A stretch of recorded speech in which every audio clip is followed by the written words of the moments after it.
Good afternoon and welcome to Whitewater Gallery. This afternoon we have the pleasure of having Elizabeth Chitty with us. Elizabeth was with us last evening and showed us a screening of some of her video work, and this afternoon Elizabeth will give us an artist talk talking about both her work in video and her background in dance. Elizabeth, can you give us a bit of an overview of what we'll be expecting this afternoon? Well, I'll be going largely through my performance artwork, beginning with my dance work, which is my background. Right. And I'll actually be leaving my video work out of it for the most part, having done the screening last night. I'll be showing some slide documentation of work, a small amount of video documentation, and later on in the lecture I'll be reading from some texts from works. Okay, and just to better introduce Elizabeth, Elizabeth not only is a well-known performance artist, but has also been the managing director of ANPAC, and ANPAC is a very important organization to Whitewater Gallery. ANPAC standing for Association of National Nonprofit Artist Centers. It's the national service organizations for artist-run centers across the country. Well done, thanks. Of which Whitewater Gallery is one, and in total there are how many? There are now 71 members of ANPAC. 71? Yes. Oh my goodness. And for the past 2 years, Elizabeth again has been the managing director of that organization, so her knowledge in the field of parallel galleries and works that are experimental is to be envied. So we're very pleased to have Elizabeth here, both for who she is and for what she'll be bringing to the gallery as far as art performance is concerned. Thank you. Okay. Well, after that introduction, I'm going to be going through my performance work this afternoon. I actually grew up doing ballet and musical comedy, and my professional training was in modern dance. I graduated from York University from the modern program there in 1975. And as I started my own work, I started very much from a position of experimentation, of trying to expand the boundaries of dance, and had quite a critical attitude and a lot of dissatisfaction with my training. Primarily, my dissatisfaction revolved around the lack, as I perceived it, of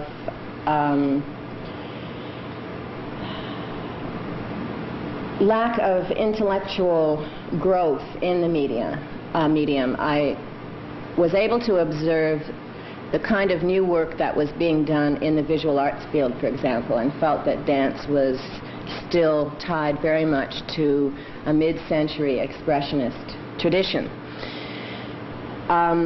The most exciting work for me while I was studying was not in the studio, but in history and criticism classes.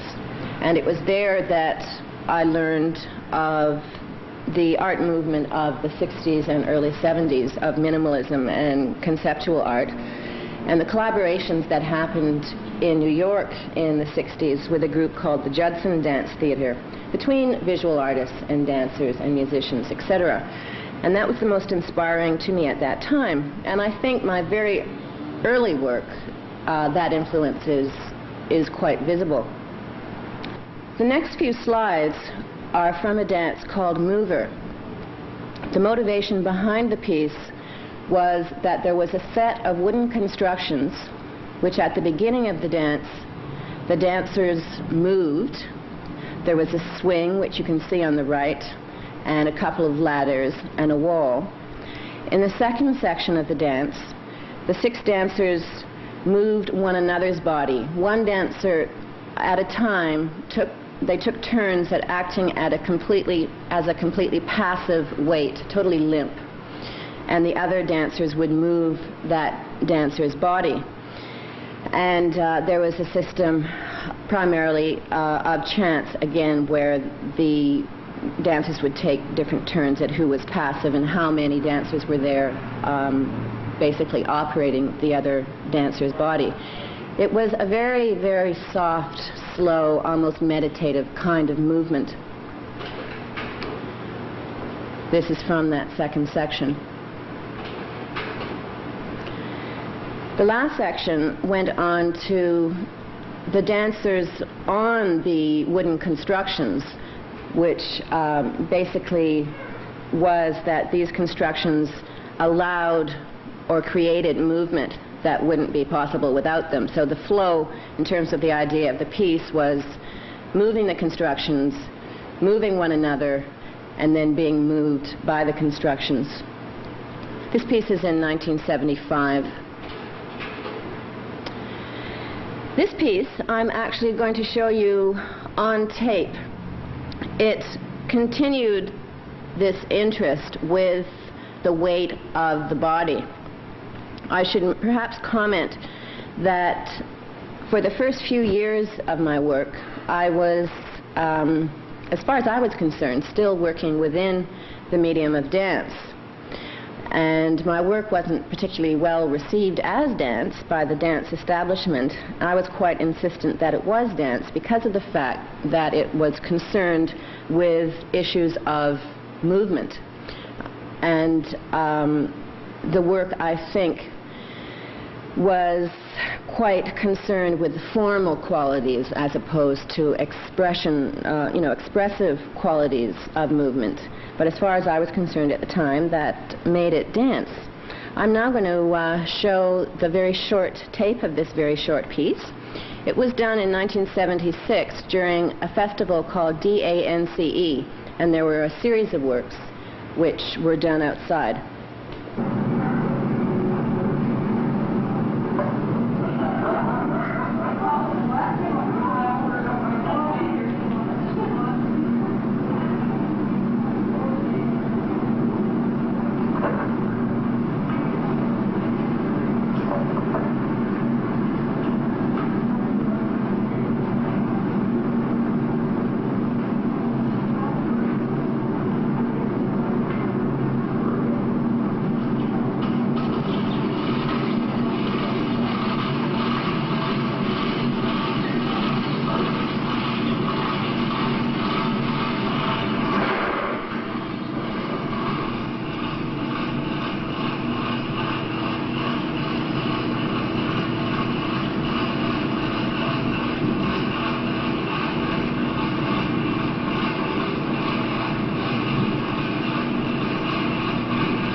Following these two pieces, which were largely concerned with weight and with a very passive body, the next purely physical concern that my work went on into was, I guess, might be described as energy level. My training had been entirely traditional ballet and modern dance technique, which I had sort of turned my back on. And while I was still a student, I worked in an area that many modern dancers were, and still are for that matter, concerned with, and that was the area of improvisation. And basically the quality of energy of that work was very soft, meditative, quite influenced at that time by studies of Tai Chi, etc. And I reached a point where I was just a bit fed up with the monotony of that kind of energy, and as a response went to a kind of movement that was very intense and almost violent. The first piece to sort of pursue this area, although in some ways I think the piece drop almost hints at it because of the element of danger that was involved in falling out of a fourth-story window. The first piece was called Lap, and I'm going to show you a very brief video excerpt of that.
This piece is the last one, which was hard on my body.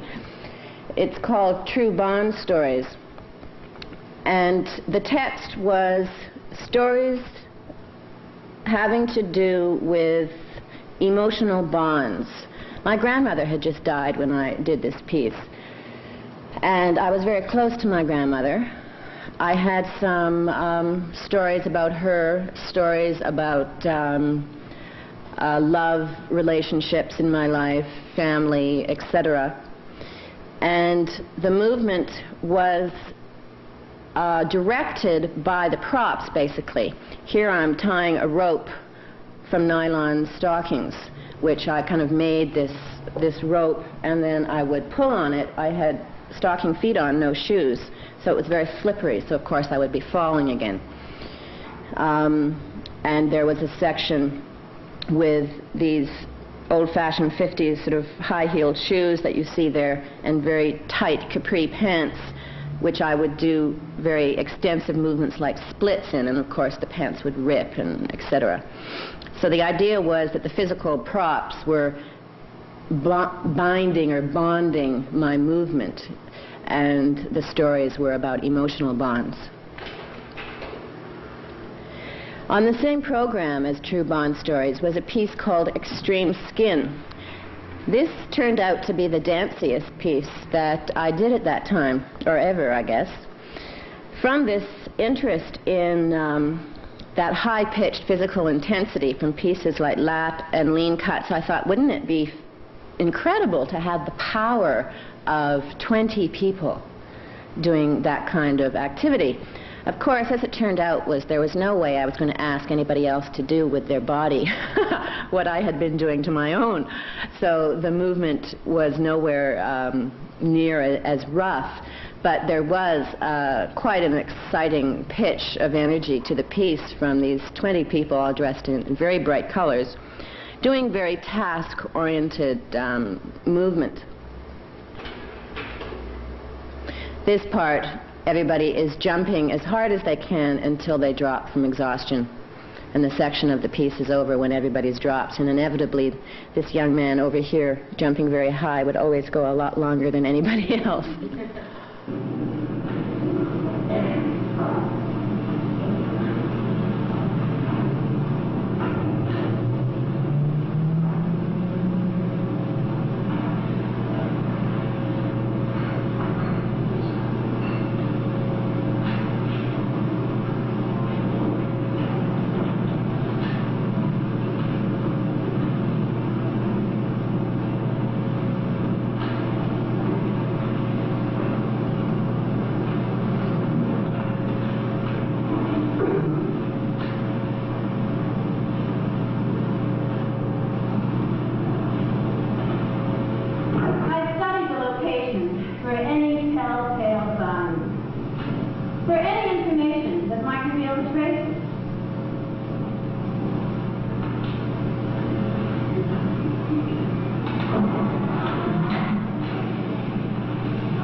Unilateral action has already been taken. The week-long convention has outlined the issues and passed resolutions. Set up a referendum. The reciprocal agreement applies to territorial matters. Either it gains momentum again or is a failure. Reverse the rhetoric and substantially revise the operation. The opportunities of retaliation are limited. There are deviants in control.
It was all Greek to me.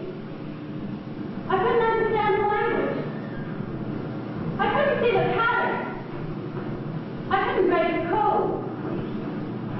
I couldn't crack the combination.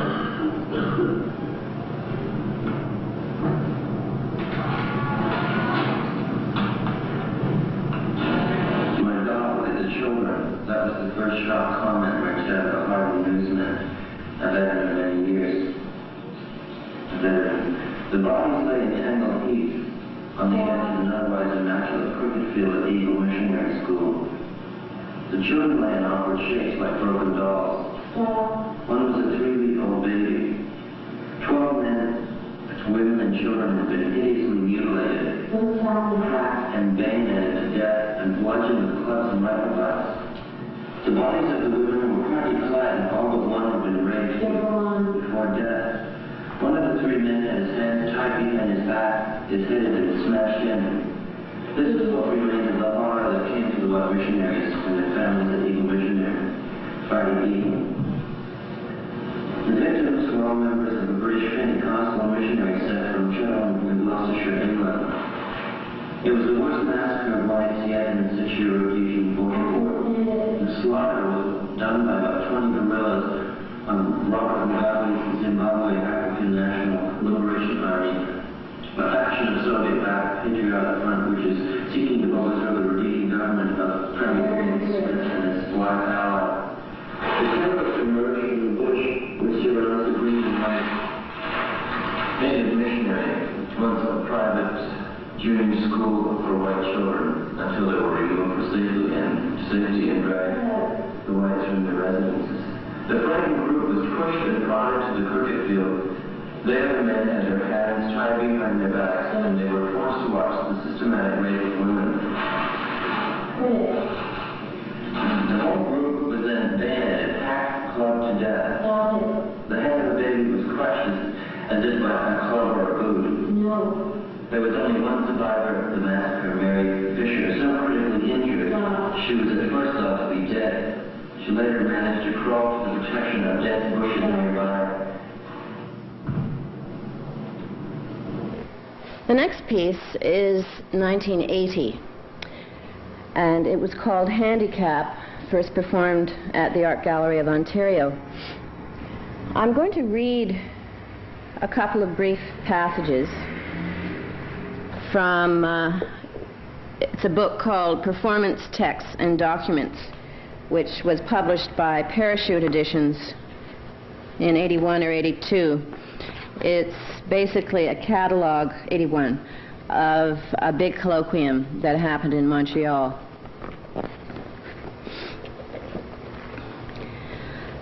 I began to work on handicap in an attempt to deal with the general concern of individual perception and its relationship to ethics, but I did not want to approach it on a pedantic level of specific ethical systems. I therefore chose to be somewhat metaphorical, and as a source material turned to scientific experiments on perceptual problems. Handicap used vocabularies of physical perception and, to a lesser degree, ethics. The title refers to the handicap of subjectivity as a general condition of the individual in personal and social contexts. Both pre-recorded and live spoken texts were used, and a song by Andy Patterson of the now-defunct band The Government. There was no attempt to establish a narrative text, although narrative did structure some of it very loosely through reference to an unidentified he.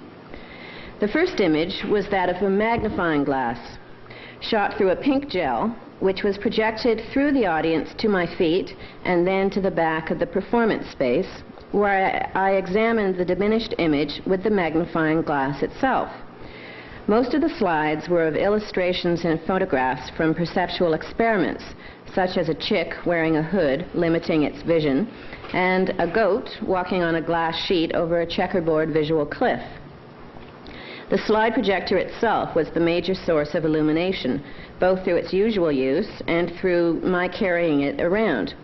I entwined my body with fluorescent tubes which glowed within a certain distance from a black light, And I was also tied with the long extension cord of the projector's remote control, which kept me connected to the projector when it was not in my hands. A portable photographic light was used while I held the magnifying glass to burn an image. The final illumination was the glow of a small black and white TV set onto my face. The visual aspect to a piece has been of very secondary importance to me in the past, and in handicap I decided to approach it more conscientiously. This is two small excerpts from the text, which were spoken during the performance. A test of vision. The size, symmetry, and reaction of the pupils just might make it an eye-open or shut case. Give the subject rose-tinted glasses and he'll feel better in the morning. Stabilize his retinas and those images will fade and disappear. Color goes quickly. They'll regenerate from time to time, but always in 3 dimensions. Patterns will likely vanish in fragments. Split the brain and the right hand doesn't know what the left is doing. They'll break your brain every time. It splits the thoughts, divides the emotions. It leaves a visually isolated hemisphere. The dominant left hand will cause him to move in the right direction. The right side can't handle grammar, but can generate an emotional response. Without optical support, he can't function on a visual cliff. Will it be optic neuritis or just optical neurosis? A picture is worth 1,000 words, an oral dilemma. He wanted to be sure he could see the forest for the trees, confident that he could frame the meaning of events. He wanted to be secure that a rose is a rose, have the right hand knowing what the left is doing. He wanted to be calm and keep a good perspective, positively pointing in the right direction. He wanted to know when to make a move, to keep a sense of balance. Objectivity was so elusive, he decided to subjectify. Okay. Elizabeth, thank you very much for all that you've done for us and bringing us both your videos last night and all the information that you brought us this afternoon. It's been an incredible amount of enlightenment, both in the field of dance and video performance as well as the content. And your content, I think, is the thing that has left me most staggered. And on behalf of Whitewater Gallery, I want to thank you very much. I'd like to thank you for bringing me, Sharon. I've enjoyed it very much. Terrific. Thank you. We'll hope to have you back again.